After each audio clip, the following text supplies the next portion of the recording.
विश्वं दर्पणदृश्यमाननगरी तुल्यं निजान्तर्गतं पश्यन्नात्मनि मायया बहिर्भूतं यथा निद्रया यः साक्षात् कुरुते प्रबोधसमये स्वात्मानमेवाद्वयम् तस्मै श्रीगुरुमूर्तये नमः इदं श्रीदक्षिणामूर्तये।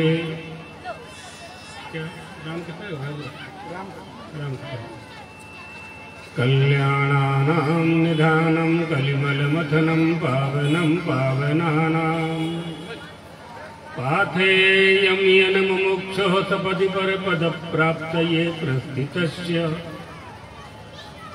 विश्रामस्थानमेकं कविवरवचसां जीवनं सज्जनानां बीजं धर्मद्रुमस्य प्रभवतु भवतां भूतये रामनाम।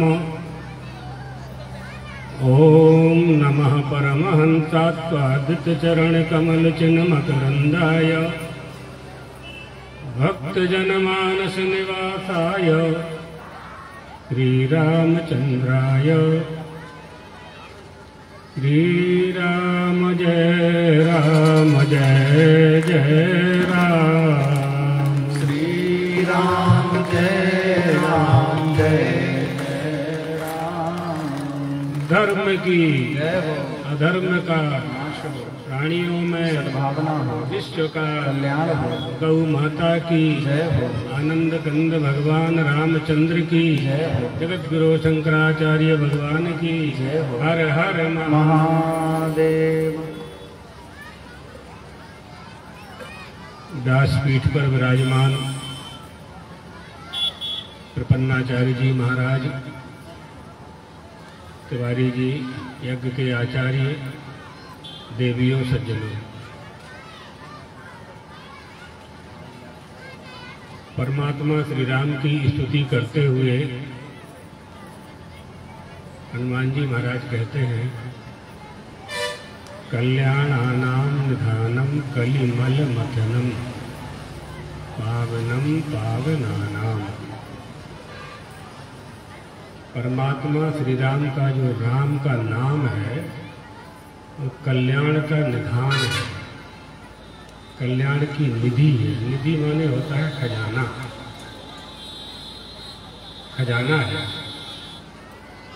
केवल राम नाम का उच्चारण कर देने मात्र से प्राणी मात्र का कल्याण हो जाता है। राम के नाम में वह शक्ति है। कलिमलम कलेह मलम कलिमलम तस्य मथनम कलिमल मथनम।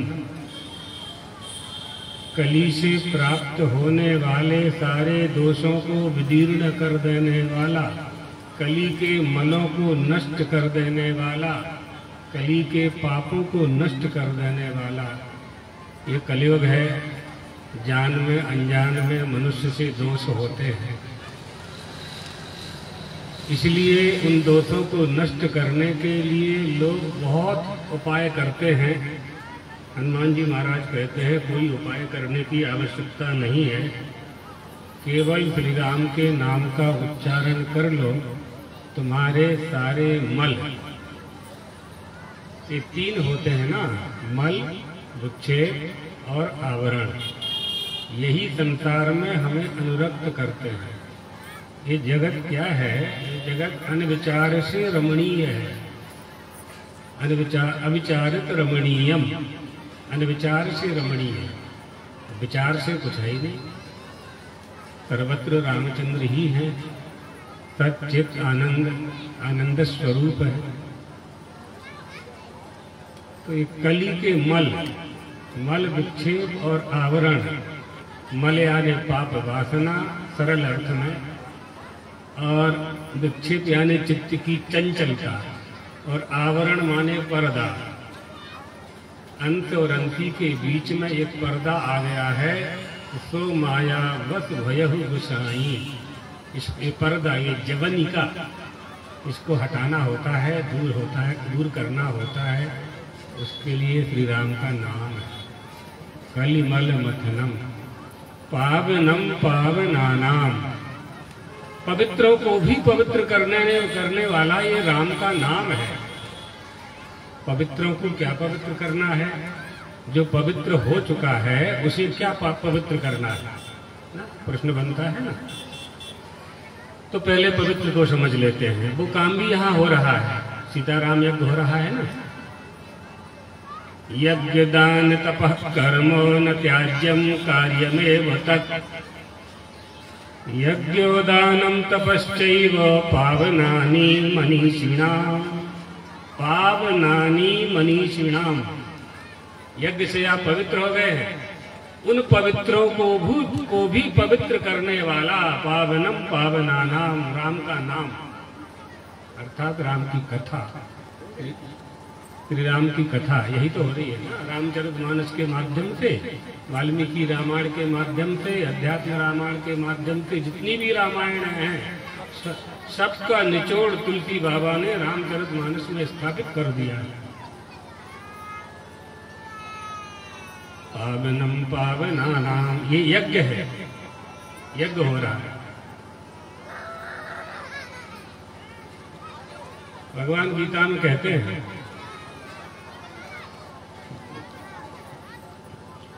जितने भी बहुत यज्ञों का बहुत वर्णन किया है परमात्मा श्री कृष्ण ने गीता में उपदेश देते हुए अर्जुन को। यज्ञार्थात, यज्ञ के लिए किया गया कर्म, यज्ञ के लिए किया गया कर्म ही मुक्ति का साधन है, ज्ञान का साधन है। उसके अतिरिक्त कर्म बंधन ही, कर्मणा बद्धते जंतु, कोई भी कर्म आप करेंगे बंधन में बद्ध होना ही पड़ेगा, क्योंकि कर्म का फल तो भोगना ही पड़ेगा। ये बिल्कुल तय बात है। अवश्यमेव भोक्तव्यम कृतम कर्म शुभाशुभम, भोगना ही पड़ेगा, चाहे कोई हो, किसी भी आश्रम में रहता हो, किसी भी अवस्था में रहता हो, कोई भी कर्म हम करेंगे तो उसका फल हमें भोगना पड़ेगा। केवल निष्काम कर्म से चित्त की शुद्धि होती है। यज्ञ करने से जिनका चित्त शुद्ध हो गया है, उस चित्त शुद्ध वाले परम पवित्र अंतरात्मा के, अंतरात्मा का जो धारक है, अर्थात हमारा आपका अंतःकरण, उसमें पवित्र कर्म, पवित्रों का पवित्र, पवित्रता प्रदान करने वाला जो श्री राम का नाम है। अर्थात श्री राम नाम और नामी है ना, कोई है तब ना उसका नाम है। अगर धर्म है तो धर्मी है, धर्मी के बिना तो धर्म होगा नहीं, तो राम के बिना तो राम का नाम होगा नहीं। श्री राम को अगर प्रकट करना है तो वो पवित्रों को भी पवित्र करने वाला, अर्थात अपने अंतःकरण में, अंतःकरण माने चित्त की शुद्धि के बिना आपके इस अंतःकरण में, हृदय स्थल में होते हुए भी आपको अनुभूत नहीं होने देता कि मैं आपके अंतःकरण में बैठा हूँ। उसके लिए क्या उपाय है? उसके लिए श्री राम जय जय राम। कथा कीर्तन करो या कथा करो, कथा श्रवण करो। श्रवण करने से क्या होता है? श्रुत्वा पापम निवर्तते। कान में से कथा ने प्रवेश किया तो धोनोति समलम, जैसे धोबी कपड़ों को धोकर के स्वच्छ कर देता है, इसी तरह से परमात्मा की कथा हमारे सारे मलों को, मल वासना को दूर करके, जो दो प्रकार की वासना होती है, वासना दुविधा प्रोक्ता शुद्धा च मलिना तथा, मलिन वासना को धो करके इस आसन को पवित्र कर देता है। परमात्मा होते ही हैं, और जैसे ही आसन पवित्र होती है, अंतःकरण में पवित्रता आती है, परमात्मा उसमें बैठ जाते हैं।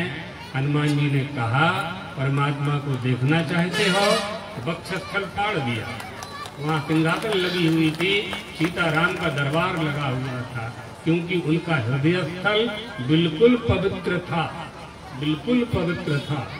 आप सब भी गंदी जगह बैठना पसंद नहीं करते, कीचड़ में, नाली में, गंदगी में आप बैठना पसंद नहीं करते, फिर तो वो परमात्मा है, वो भी शुद्ध हृदय चाहता है, शुद्ध चित्त में विराजमान होता है। पावनम पावनानाम, राम का नाम क्या है? पवित्रों को भी पवित्र करने वाला है। पाथेयम यानी मुमुक्षु हो। पाथे, पाथे कहते हैं कलेवा को, रास्ते का जो कलेवा है वो पाथेय है। तो पहले अपने लोगों की आपने देखा होगा, दादाजी ने, सियाने लोग जाते थे बद्रीनाथ, रामेश्वर, तो आटा भूंज करके ले जाते थे। होटल तो थे नहीं, पहले रेस्टोरेंट थे नहीं, तो 1 महीने तक वो कसार खराब नहीं होता था। बद्रीनाथ की यात्रा में होटल होते नहीं थे, होटल होते थे तो ये लोग खाते नहीं थे होटलों में। हम लोग तो अभी भी नहीं खाते हैं, जो शास्त्रों की आज्ञा का पालन करने वाले लोग हैं। होटल का साधारण अर्थ बताते हैं। साधारण अर्थ क्या है? होटल, यानी हिंदू हो तो टल, यहाँ मत खाना। एक किसी व्याकरण में नहीं लिखा, अपनी कल्पना है। हिंदू हो तो टल जा, आगे बढ़। होटलों में नहीं खाना चाहिए। आपको नहीं मालूम है कैसा बनता है वहाँ भोजन। अगर मालूम है कैसा बनता है तो खाओ, नहीं मालूम है तो नहीं खाना चाहिए। कौन पूछता है वो? आप जब भोजन करते हैं तो उससे रस मांस मज्जा अस्थि शुक्र आदि का निर्माण होता है और शरीर में नाना प्रकार के रोग पैदा होते हैं। जो पैसा आप कमाते हैं वो अस्पताल में दे करके आ जाते हैं। क्या मिलता है इससे? अच्छा घी दूध खाना चाहिए, घर का भोजन, गाय का दूध, गाय का घी, शुद्ध भोजन, बिना यूरिया का अनाज, कोई बीमारी आपको हो नहीं सकती है। चलिए प्रसंग पर आ जाए। पावनम पावनानाम, पाथेयम यानी मुमुक्षो, मोक्ष के मार्ग में जो प्रस्थित हो चुके हैं, चल पड़े हैं मोक्ष प्राप्त करने के लिए, उनके लिए राम का नाम कलेवा है। अर्थात बद्रीनाथ जा रहे हैं तो रास्ते में टोली की टोली श्री राम जय जय राम कहते चले जा रहे हैं। वो कलेवा है, सारे संकटों का हरण करने वाला है, हमारे श्रम को दूर करने वाला है, हमारे कष्टों को दूर करने वाला है, हमारा कलेव है, प्रातरास कलेवा राम का नाम। पाथेयम यन मुमुक्षो, मुक्तुम इच्छा मुमुक्षा, मुक्त होने के लिए चल पड़े हैं जो, उनके लिए राम का नाम कलेवा है। सपदि पर पद प्राप्त ये प्रस्ति तस्य, सपदि आदेश शीघ्रता पूर्वक, यानी इसी जीवन में जिन्होंने परम पद को प्राप्त करने का संकल्प कर लिया है, परम पद को प्राप्त करने का जिन्होंने संकल्प कर लिया है, ऐसे लोगों के लिए राम का नाम कल्याणकारी हुआ करता है। पाथेयम यन मुमुक्षुः सपदि पर पद प्राप्त ये प्रस्थितस्य, विश्रामस्थानमेकम, एकमात्र राम का नाम ही विश्राम का स्थान है। आप जन्म से लेकर के मृत्यु तक परिश्रम करते हैं, प्रातः काल से लेकर के शाम तक परिश्रम करते हैं, आपको शांति नहीं मिलती है, चैन नहीं आती है।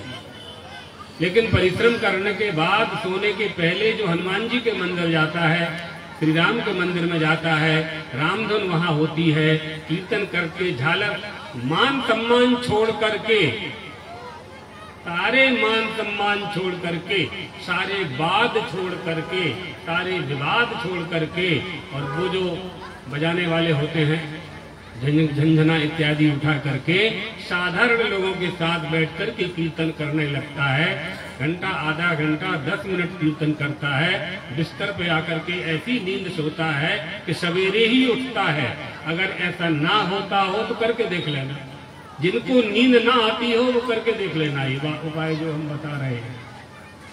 विश्राम स्थानमेकम, विश्राम का स्थान, स्थान किसे कहते हैं? प्रस्थान को स्थान कहते हैं। स्थान, प्रस्थान क्या है? पुराणान न्याय मीमांसा धर्मशास्त्रांग मिश्रिताः वेदाः स्थानानि चत्वारि धर्मस्य चतुर्दश। ये 14 धर्म के स्थान है। इनकी ओर ही हमें प्रस्थान करना है। इनकी ओर प्रस्थान करने से विश्राम का स्थान प्राप्त होता है। इसके लिए सरलता से श्री राम नाम का आलम्बन अगर हम ले लेते हैं तो कोई प्रयास करने की आवश्यकता नहीं। आप विचार कर लीजिए, आपके पास सब कुछ है, सब कुछ का मतलब जितना चाहिए सब है आपके पास, मकान दुकान खेती सब है, फिर भी आप अशांत हैं, शांति नहीं है।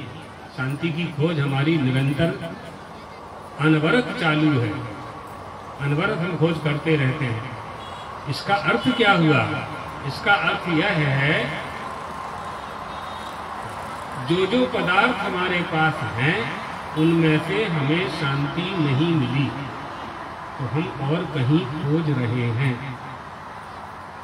यही शांति की खोज हमें रामेश्वर, बद्रीनाथ, द्वारका, जगन्नाथपुरी, मंदिर, मस्जिद, गिरजाघर, गुरुद्वारा, नाना तरह के स्थानों में ले जाती है। हम अनवरत खोजते रहते हैं माता की सेवा में, पिता की सेवा में, गुरु की सेवा में, धर्म की सेवा में, राम की कथा में, श्री कृष्ण की कथा में, नर्मदा मैया की कथा में, नर्मदा पुराण की, कहीं न कहीं हम कुछ न कुछ खोज रहे हैं। वो खोजने वाली वस्तु क्या है? उसका नाम है शांति। समझने की बात क्या है? जो जितने भी पदार्थ, जितने भी साधन आपके पास हैं, उनसे आपको वह नहीं मिला जो आपका अभीष्ट था। चाही हुई वस्तु जब तक आपको प्राप्त नहीं हो जाती है तब तक आपकी यात्रा चलती रहती है और चलती रहेगी, जन्म जन्मांतर तक चलती रहेगी। अगर इससे मुक्त होना है, मुक्ति मिच्छति चेतात विषयान विषवत् त्यज। अष्टावक्र जी राजा जनक को कहते हैं, राजन अगर मुक्ति चाहते हो तो विषयों को जहर की तरह छोड़ दो। जो मुक्ति है तू चाहता। अब तिवारी जी जैसा तो हमारा गला नहीं है नहीं, इस अवस्था में भी इनका गला बहुत सुंदर है, मधुर है। अगर मुक्ति चाहते हो, आपके भोजन में, आपकी भोजन की थाली में दो पात्र आए हैं। एक पात्र में खीर है और एक में जहर है। आप जहर को छोड़ देते हैं, खीर को खा लेते हैं। इसका मतलब है कि हम आप मूर्ख तो नहीं हैं, ज्ञान तो हमें है। ज्ञान ना होता तो जहर भी खा लेते। तो जैसे हमने जहर का त्याग किया है, इसी तरह से पाप का त्याग करो, अधर्म का त्याग करो, विधि का पालन करो, वेदों ने जो निषेध किया उसका त्याग करो। यज्ञार्थात् कर्मणोन्यत्र, यज्ञ के लिए सब कुछ करो। कर्म करना है ना, बिना कुछ किए तो रह नहीं सकते आप।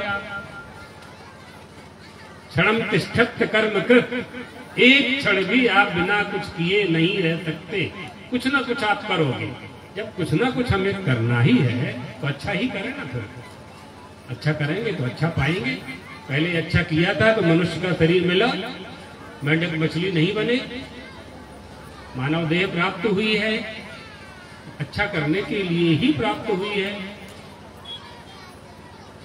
विश्राम स्थानम एकम कविवर वचसाम। मैं नहीं कह रहा हूं, हनुमान जी कह रहे हैं। कवियों ने ऐसा कहा है, कवियों की वाणी। कवियों में कौन आएंगे? वाल्मीकि जी आए, सबसे पहले आते हैं। बहुत कवि हैं, वाल्मीकि जी को ले लेते हैं, आदि कवि। कविवर वचसाम सज्जनम, सज्जनम सज्जनानाम,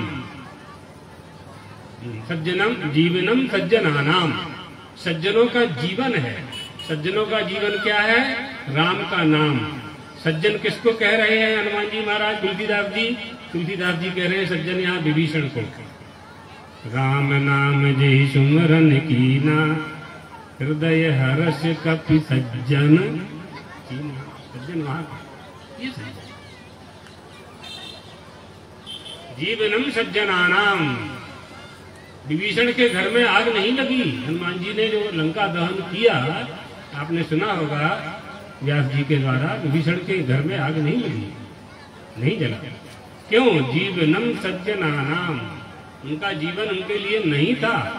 वो सज्जन थे, सत्पुरुष थे, उनमें सत था, सत था, सत, चेत और आनंद। सत किसे कहते हैं? त्रिकाला वाद्यत्वम सत्यत्वम, तीनों काल में जो बाधित ना हो उसको सत कहते हैं। जिसका कभी विनाश ना हो, जो अविनाशी है, अप्रमेय है, नित्य शुद्ध बुद्ध मुक्त स्वभाव है, उसको सत कहते हैं। अविद्यते सति अपरोक्षत्वम चित्तम, जो होते हुए भी अपरोक्ष नहीं होता है, अवेद्य है लेकिन अवेद्य है, उसको चित्त कहते हैं।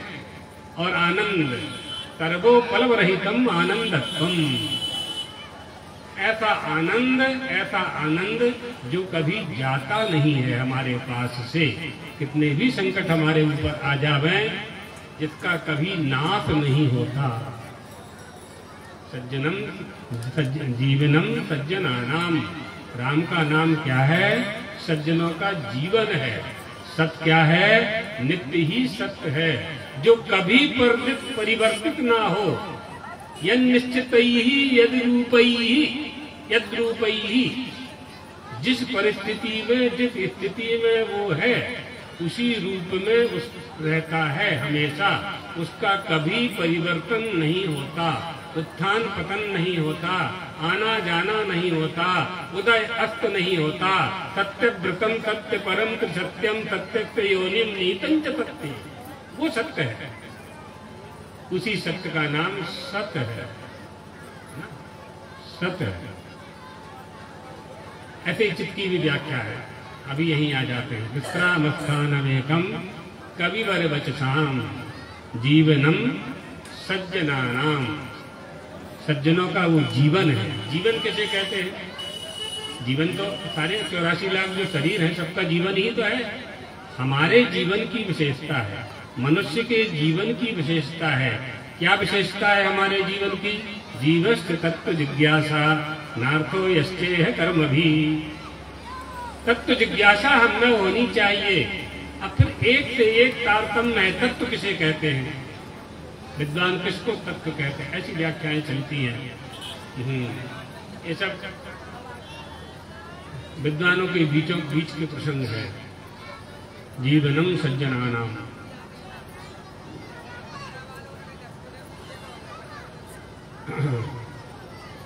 जीवनम सज्जनानाम। आगे क्या है? यन मुमुक्षो पाथे यमन मुमुक्षो सपदि परपद प्राप्त ये प्रस्थितस्य विश्रामस्थानमेकं कविवर वचसाम जीवनम सज्जनानाम बीजम धर्मद्रुमस्य। द्रुम कहते हैं वृक्ष को। बीजम धर्मद्रुमस्य, धर्म रूपी वृक्ष साक्षात राम है।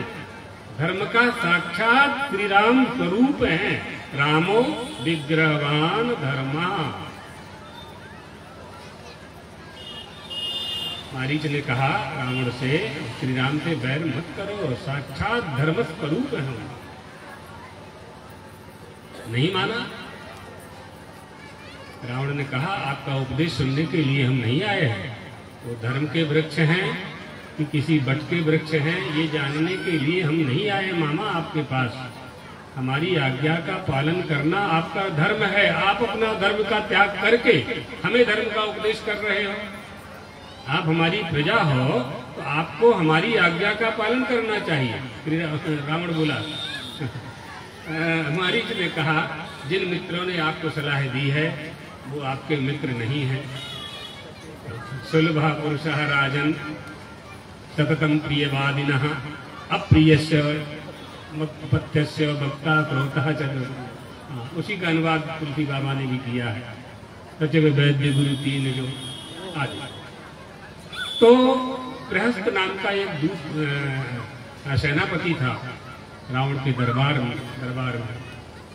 माल्यवान थे गृहस्थ। माल्यवान ने तो समझाया था, लेकिन दूसरे जो अकंपन गृहस्थ इत्यादि थे उन लोगों ने उल्टी सलाह दे दी। विश्व सुंदरी का वर्ण आपको करना चाहिए। रावण की बुद्धि भ्रष्ट हो गई। इसलिए अच्छे लोगों का, अपने को तो कथा के माध्यम से अच्छी बात श्रवण समझनी है, कथाओं में अच्छी अच्छी बातें हैं। हमारे काम का क्या है उसमें, हमारे काम का क्या है? मेडिकल स्टोर में 1000 दवा है रखी हुई है, आपके काम की क्या है जो डॉक्टर ने पर्ची में लिख दी है? वेदों शास्त्रों में अनंत आदेश दिए हुए हैं, उपदेश हैं, आपके काम के कौन से हैं? आपके गुरु ने जो उपदेश करके कह दिया है वही आपके काम का है, वही आपको करना चाहिए। इसलिए हमारे यहाँ शास्त्र, वेद शास्त्र और गुरु की परंपरा, ये हिंदू धर्म है, इसका बहुत बड़ा विज्ञान है। हिंदू धर्म का बहुत बड़ा धर्म विज्ञान है। ऐसा ये ऐसे उड़ती उड़ती बातें नहीं है, ये सनातन है, कभी न नष्ट होने वाला धर्म है। इसको जानने के लिए हमारी बुद्धि में उस धर्म के प्रति निष्ठा होनी चाहिए। ऐसी निष्ठा होनी चाहिए जैसी निष्ठा आपकी धन कमाने में और रुपया गिनने में होती है।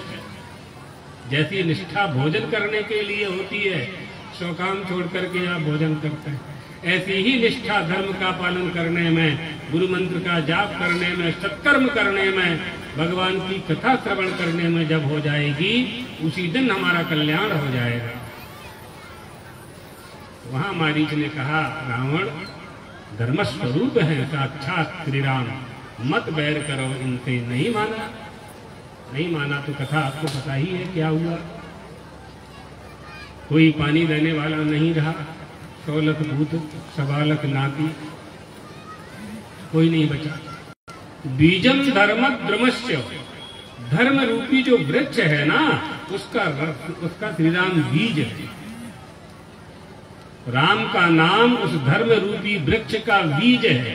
बिना बीज के तो अंकुर हो नहीं सकता, बिना अंकुर के वृक्ष हो नहीं सकता, बिना वृक्ष के पत्ते, डाली, फल, फूल हो नहीं सकते। बीज में जो अंकुरोत्पादनी शक्ति है वो कहां से आती है? अहम बीज प्रदा पिता, अर्जुन वो मैं हूं।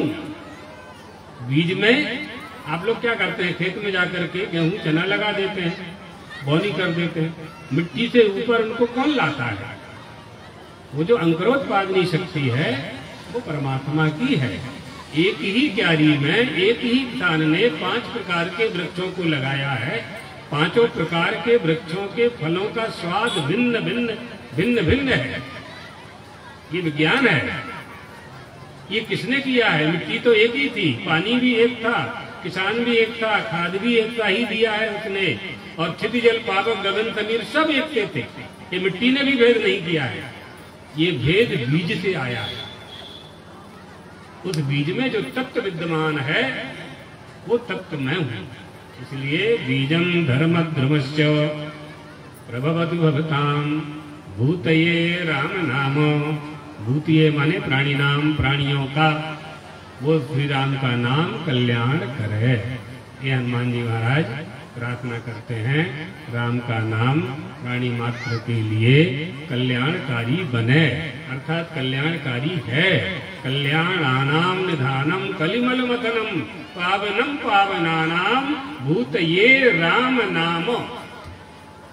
वो राम का नाम प्राणी मात्र के विश्राम का स्थान, पवित्रों को पवित्र करने वाला, यज्ञ करने के लिए जो चल पड़े हैं उनका पाथेय बन करके समस्त पापों को नष्ट करता हुआ साकेत धाम प्राप्त कराता है। ये बात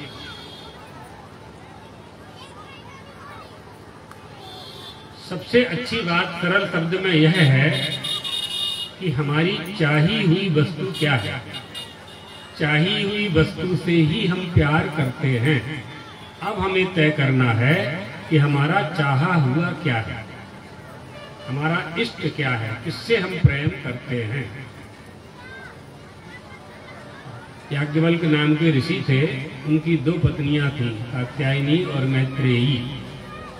मैत्रेयी ने ये प्रश्न किया था अपने पति यानी ऋषि याज्ञवल्क्य ऋषि से कि संसार में कौन किससे प्यार करता है। तो याज्ञवल्क्य ऋषि ने कहा था, नावारे पत्यु कामाय पति प्रियो भवति, आत्मनस्तु कामाय पति प्रियो भवति। कोई किसी से प्यार नहीं करता, सब अपने आपा से ही प्यार करते हैं, अपने आप से ही सब प्यार करते हैं। उनको जहाँ जहाँ सुखानुभूति होती है, सुखाभास होता है, सुख नहीं, सुखाभास जहाँ जहाँ होता है वहाँ संबंध स्थापित कर लेते हैं और उसी को प्रेम की संज्ञा दे देते हैं। वो प्रेम नहीं है, प्रेम तो बिना स्वार्थ के होता है।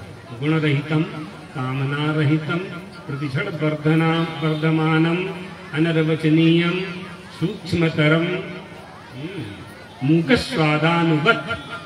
नारद भक्ति सूत्र में प्रेम के 6 लक्षण किए गए हैं। गूंगे का गुड़, जो व्यक्ति बोल नहीं सकता है उसको गुड़ खिला दो आप और पूछो कि कितना मीठा है, वो बता नहीं पाएगा, अनुभूत करता है वो। इसी तरह से राम को और प्रेम को, जिन्होंने राम को पा लिया उन्होंने प्रेम को पा लिया, जो प्रेम करने लगे वो राम को पा जाएंगे, ये पक्की बात है। क्योंकि भूतेषु भूतेषु विचित्त धीरा, प्राणी मात्र में परमात्मा का दर्शन करने वाले, प्राणी मात्र में राम का दर्शन करने वाले अम्र तत्व को प्राप्त कर लेते हैं, अर्थात प्रेम को प्राप्त कर लेते हैं। प्रेम का कोई नाम रूप नहीं है, कोई रंग नहीं है, कोई कलर नहीं है। इसी तरह से राम का भी कोई स्वरूप नहीं है। जो विग्रह हम और आप बनाते हैं वो विग्रह हमारी आस्था का परिष्कृत रूप है। हमारे अंदर जो श्री राम हैं उन श्री राम को हम इन नेत्रों से नहीं देख पाते हैं, इसलिए मंदिर में बैठे हुए श्री राम राम दरबार को देख करके हम ये निष्ठा बनाते हैं कि हमारे मन मंदिर में ऐसे ही श्री राम का विग्रह विद्यमान होगा। ये निष्ठा बनाने के लिए हमारे ऋषियों ने, हमारे वेदों ने, हमारे पुराणों ने, लोग ये कहते हैं कि हिंदू लोग मूर्ति की पूजा करते हैं। हिंदू लोग मूर्ति की पूजा नहीं करते हैं, ये भ्रम है लोगों को। मूर्ति में परमात्मा की पूजा करते हैं, ये विज्ञान है हमारा। हम वेद मंत्रों के द्वारा, ये यज्ञ क्या है? यज्ञ क्या है? विद्वान ब्राह्मणों के द्वारा, वेद मंत्रों के द्वारा आहुति दी जाती है, तभी वह यज्ञ संपादित होता है। लोग कहते हैं कि हमारे पास तो यज्ञ की सामग्री नहीं है, तो हम यज्ञ कैसे करें? तो उसका उपाय भी बताया है। हमारे सारे उपाय हैं, करने वाला चाहिए, उसका उपाय भी है। आप लोग रुद्राभिषेक करते हैं तो रुद्राभिषेक में एक मंत्र आता है, जेनेदम भूतम भुवनम भविष्यत् परिग्रहीतम अमृतेन सर्वम् मा जेन जग्निस्तायते सप्त होता तन्मे मनः शिव संकल्पमस्तु। मेरे मन को शिव संकल्प वाला बना दीजिए। यहाँ कहा है सप्त होता, बिना यज्ञशाला के, बिना सामग्री के, बिना तिल के, बिना जौ के, बिना गुड़ के, बिना घी के यज्ञ हो रहा है। सप्त होता, सप्त होता कौन है? 2 आंख, 2 कान, 2 नाक और 1 मुंह। एक कंठ के ऊपर के जो सप्त होता है, ये सप्त होता आत्मा की अग्नि में, ज्ञान की अग्नि में आहुति दे रहे हैं। नेत्र रूपी होता रूप की आहुति आत्मा को दे रहे हैं। कर्ण रूपी होता शब्द की आहुति आत्मा को दे रहे हैं। घ्राण रूपी नासिका रूपी नाक रूपी देवता घ्राण की आहुति आत्मा को दे रहे हैं, इस यज्ञ कुंड में डाल रहे हैं।